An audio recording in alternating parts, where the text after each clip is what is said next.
to What's the Biz podcast with Karrington Griffin, presented by the YBI. Today we are joined with a very special guest. He is an entrepreneur in residence here at the YBI with our engine program. Let's put our hands together, our virtual hands together, for Mr. Jeremy Spaulding. How are you, sir? I'm good, Carrington. Thank you. Absolutely. Thank you for your time. I appreciate it. Came in town to meet with me, and I always like to give a round of applause and just a special thanks when someone takes out the time to meet. So I appreciate it, Jeremy. Thanks for having me. Absolutely. Can you let's start us off, and can you tell me a little bit? We were talking earlier, but for those who don't know the face and haven't heard the name, can you tell me what it is that you do? Yeah, so I'm an entrepreneur in residence at the Youngstown Business Incubator, and I help technology companies, some of our portfolio companies, through the pangs of commercialization and helping get their startups off the ground and then helping their startups grow. I love it. Jeremy is being very humble to our viewers and listeners. Jeremy, thank you for that humble response. Now, Jeremy, I'm going to ask, I'm a bad interviewer. Let me ask the question a different way. Jeremy, can you tell us your background? That's the question I want to know. So my background, I've done a lot of things. So my educational background is I'm an industrial engineer, and I spent the better part of 20 years in R&D labs and commercializing products and taking things from a napkin sketch all the way up to product offering, a physical, tangible product offering. I've worked on some amazing things going through the engineering process and worked across several industries, and now looking to help businesses get off the ground from that very, very early stage. I love it. You spoke to commercialization. So in our field, we talk about sometimes innovation, that first idea to what it actually looks like. The watch I'm wearing, someone thought of this first, and it was a sketch. Before the sketch, it was in their mind, it was a sketch. And then at some point, it became reality. And that is what that's what you help us small business owners do, correct? I do. We all have ideas. Ideas come from everywhere. You might be outside, you might be in your office, you might be laying in bed at night, you'll have an idea. And the first thing is usually we try to write this down or we try to capture it some way. And then as I used to tell one of my teams, that first step of innovation is let's sketch out this idea from end to end and let's build out the idea itself. And then the most important part, let's build it and find out what we don't know. Because when you try to take something from that idea to some kind of realization, you learn all the things that you didn't know to ask. And from a technology standpoint, that can be aggravating and fun and exciting and just torture, at times. But it's really a rewarding thing. A business is an even bigger entity because then you're taking an innovation, some kind of an idea, and realizing it. But then you're saying, okay, well, are there customers out there that are going to pay money for this thing? And if there are, what do I charge? And how do I structure a revenue model? What's it going to cost me to produce? How am I going to, get things over the goal line? How am I going to reach these customers? Yeah. Is it going to be blasted over a podcast? Mm-hmm. Is it going to be put out on the news? Is it going to be a web page somewhere? Are you going to go to conferences? Like, what channels are you going to use to talk to people? Yeah. So it's the commercialization process is exactly that. There's a technology commercialization. And then there's this whole idea of producing something, a larger entity that's actually going to be a financial and revenue generating activity. Yeah. That ends up being successful, hopefully. Yes, sir. That was very knowledgeable, very thorough. Jeremy, what drew you to commercialization? I think it was working across industries and doing innovation as a job and seeing things materialize from nothing. And I've worked on some really cool concepts. I've worked on some really cool products, and then ended up going out on my own and working on the other side of things. So working to help people realize this stuff, working with investors in the investment community to find things to put money into, and then also my partner and I run a leadership development and organizational advisory firm. So where we do executive coaching and teams development to really help people build the tool sets they need as leaders to be able to lead these types of efforts.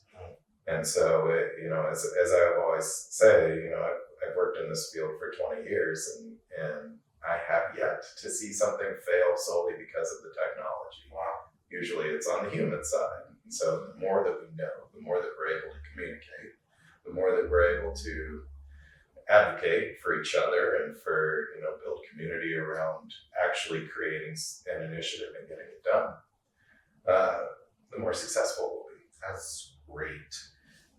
When we talk about small businesses and we're looking at commercialization, a word that I would say gets thrown out there is scalability. And I know oftentimes if I'm meeting with a client, that's a question. Hey, can you scale this? Or what's your plan to scale? Can you talk about what that means? Because that's often what I'm met with. What do you mean by scale? We don't use any scales, and it's like, okay, let's rewind. Let's start back at zero. Well, let's talk about scalability, and this is kind of inherent in a lot of technology businesses. In the very simplest of terms, it's growing a business by an order of magnitude. So if I have a software platform and I have 100 users, what's it going to take for me to get 10,000 users, and then 100,000 users, and then all of the nuts and bolts that have to go together to create this is scale. And so how do you reach more people? How do you do more of what you do? And how do you build more of what you build? And I think from scale, there's kind of two kinds. There's vertical scaling and horizontal scaling. Okay. So if we think of vertical scaling and I'm producing a product, how do I go from producing 100 of these products to producing 100,000 of these products? And if it's a physical, tangible thing, there's a manufacturing process, and there's materials cost, and there's a whole bunch of steps to get this thing into the hands of people. And how do you do that? And how do you do that and still make money and not lose money? And so the vertical scaling is just that, going from a single operation producing a few of something to a single operation producing a lot of something. When we think of horizontal scaling, it's almost like a franchise model. Okay. So if I have a restaurant and my staff is really good, we have perfected the recipes. How about 2 restaurants? How about 3 restaurants? How about 5 restaurants? They all have the same staff. They all produce the same thing. But now I'm spreading myself out. So how do I start creating that model? And again, how do I start creating that model and make it profitable? This is great. So Jeremy, really quick, let me pivot back to something you said at the very beginning. You are an EIR for the YBI. Those who are watching and listening, you all are receiving a firsthand look at what an EIR does with their clients. These are the questions you ask and solutions and problems that you bring up to your client and help navigate through, correct? Yeah. So I guess at a fundamental core is we'll help you try to understand what your goals are as a business and where your hang-ups are, where are you stuck, and where do you need help, where do you need resources, A lot of people come in and say, we need money. Okay, what do you need money for? What can you do right now with your business that doesn't cost any money? And that's, some people have some really good ideas. How do you frame those ideas so that they attract customers? And then, who are these customers? Have you spoken to them? Do they want this kind of product? Where are their pain points? Where are their bottlenecks? Where are they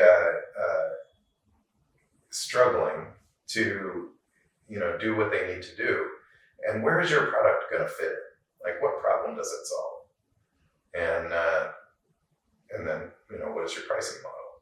So, we can help early stage businesses start to understand this stuff. And I think at a very early stage, even while you're still building your product, you can go out and talk to customers. You can go out and figure out who these customers are, what this market opportunity is. Yeah. And, start to understand the ins and outs of what you're getting yourself into. Yeah.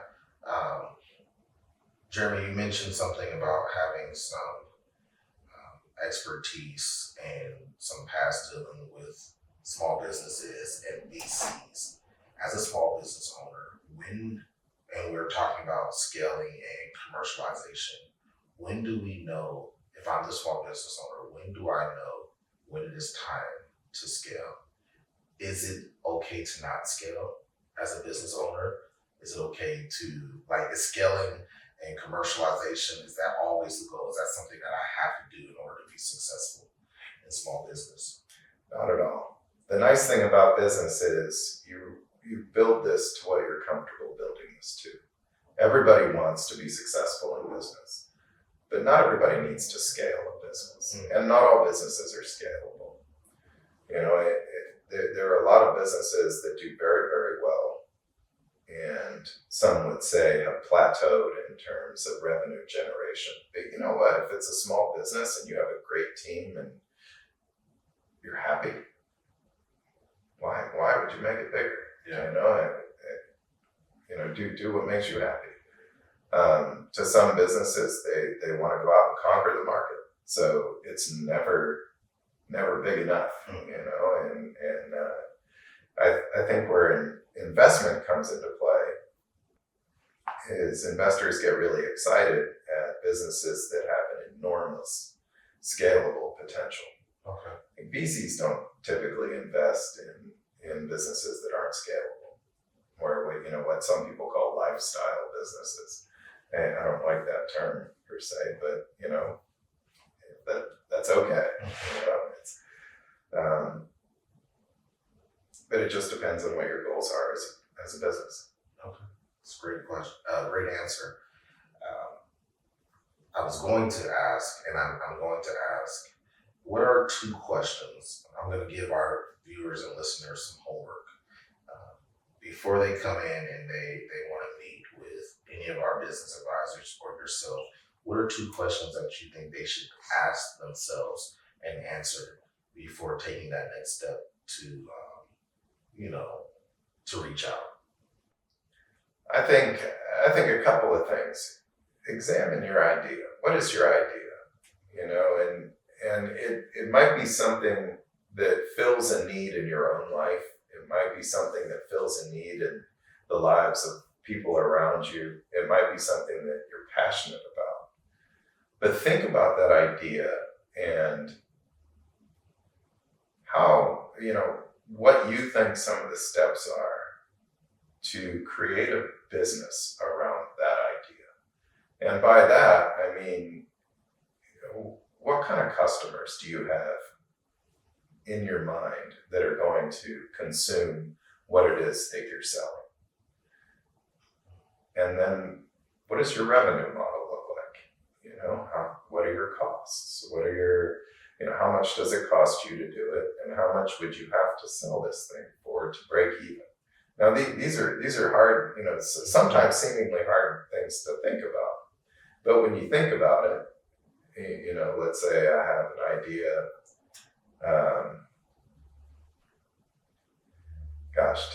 to take old furniture and refinish it and sell it.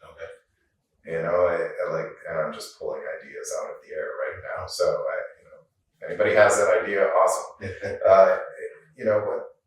What are the trends? Who's going to buy this refinished furniture, and how are you going to sell it? Do you need a space somewhere to display it? Do you have a network of people that consume this kind of stuff, so you can sell it to them and they can resell it? Or do you just have a booth out at the fairgrounds once a year and people come buy it there? How do you get your product into the hands of people? And then what does it cost you to do this? So it costs you materials, it costs you space and facilities, it costs you time, and it costs you manpower. So how would you start structuring this in a way to make it repeatable and profitable for you as a business? I love it. I'm gonna ask a couple more questions before we wrap up. This has been, phenomenal. And I, as a business advisor, I just want to sit and talk to you more because you are a wealth of knowledge, and we probably might end a little short and we just go off camera and talk some more. What's one piece of advice you find yourself continually giving to those who you meet with on their entrepreneurial journey?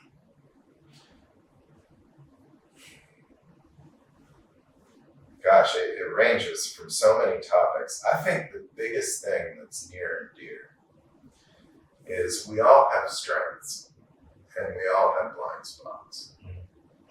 There are parts about business that we really like doing. Some of us really like the technology part. We really want to develop the technology, and the whole thought of doing financial spreadsheets is like pulling teeth. I think one of the hardest things for an entrepreneur to do is look in the mirror and see what those blind spots are. And then to figure out who you need to tap into to fill those needs. I guess, finding, and I'm kind of thinking this through, is finding the things that you're passionate about, being able to focus your time on doing those. But there are going to be a lot of parts about business where you have to wear a lot of the hats that you don't want to deal with. You're going to have to deal with these. And so finding the strength and the perseverance to do it. But more importantly, the community and the resources around you that are going to help you do it. And having the wisdom to ask for that help. That right there, having the wisdom to ask for help. Yes, sir. Yes, sir. So if I have a viewer listening right now and they're in year 4 of their business and they're hearing these words, commercialization, scalability, what's the first step they should take after this episode? I think if they've been in business for a few years, they're looking at growing their business, they're looking at expanding that footprint of the business in some way. I would look at the business itself and see where are the opportunities to do that. Okay. And also, where are your bottlenecks? Where is your business struggling right now that needs to be addressed? All of us have little struggles that need to be addressed. Right. So take a good hard look at your business, a good honest look at your business, and say, where are the bottlenecks in this business that need to be dealt with? I love it. Jeremy, lastly, as we close, where can someone get in touch with you if they want to continue this conversation or potentially start their own? So this is fantastic. So we have through YBI, I'm available on the YBI's Engine website page, and you can find me on there, or find Chandler Fiffick, who's our senior director, or find Lauren, who's now on the team, and or Rory. Any of them can point you towards me. I offer virtual office hours and in-person office hours starting in April for one day a month out at the Bright Energy Innovation Center in Warren, and virtual is on Wednesday mornings. I have times set up. My link to my Calendly is there. Set up a meeting and let's talk. Awesome. That is great. You heard it here first.